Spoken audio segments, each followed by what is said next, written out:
आपण पाहत आहात सूर्यप्रकाश जनहित न्यूज, सदैव जनतेच्या हितासाठी। नमस्कार, आजच्या घडामोडी थेट तुमच्यापर्यंत। धुळ्यात विदेशी बनावट दारू कारखान्यावर पोलिसांचा छापा। 1,43,000च्या मुद्देमालसह एकाला अटक। बातमी सविस्तर। धुळे शहरात एका पत्र्याच्या शेडमध्ये विदेशी बनावट दारू तयार करण्याचा कारखाना धुळे स्थानिक गुन्हे शाखेच्या पथकाने उद्ध्वस्त केला आहे। सदर कारवाईत बनावट विदेशी दारूचे बॉक्स तसेच स्प्रिट, विविध रसायनासह रिकामा बाटल्या व स्टिकर असा सुमारे 1,43,000 रुपये किमतीचा मुद्देमाल जप्त करण्यात आला आहे। चाळीसगाव रोड पोलीस ठाण्याच्या हद्दीतील अंबिकानगरात असलेल्या हॉटेल चंडिकाच्या पाठीमागे एका पत्र्याच्या शेडमध्ये इम्पेरियल ब्ल्यू विदेशी बनावट दारू तयार करून विक्री केली जात असल्याची गोपनीय माहिती स्थानिक गुन्हे शाखेचे पोलीस निरीक्षक श्रीराम पवार यांना मिळाली होती।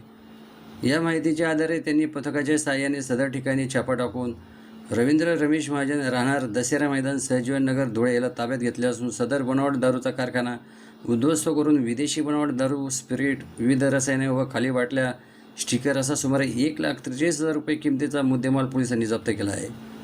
सूर्यप्रकाश जनहित news, bureau report, Suresh Bagul, Dhule. 9 April रोजी गोपनीय माहिती मिळाली होती की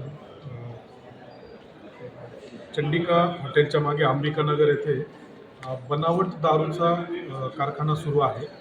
त्या ठिकाणी इम्पेरियल ब्ल्यू या ब्रँडची बनावट दारू तयार केली जाते, जी मानवी शरीराच्या दृष्टिकोनातून अतिशय अपायकारक आहे, घातक आहे। त्या अनुषंगाने माननीय पोलीस अधीक्षक श्री श्रीकांतजी देवरे सरांच्या मार्गदर्शनाखाली स्थानिक गुन्हे शाखेचे एक पथक तयार करण्यात आले।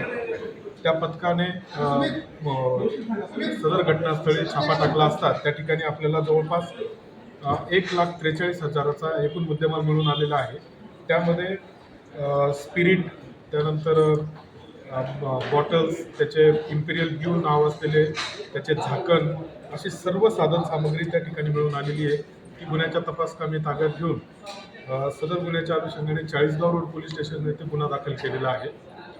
या गुन्ह्यातील प्रमुख आरोपी रवींद्र रमेश महाजन राहणार दसरा मैदान सहजीवन नगर धुळे या सुद्धा ताब्यात घेण्यात आलेले आहे। याच्याबरोबर अजून काही याचे साथीदार आरोपी आहेत का, त्याचा तपास सुरू आहे। तसेच यांनी ही दारू तयार करण्यासाठी आवश्यक असलेला मुद्देमाल कुठून विकत घेतलेला आहे याचा तपास सुरू आहे।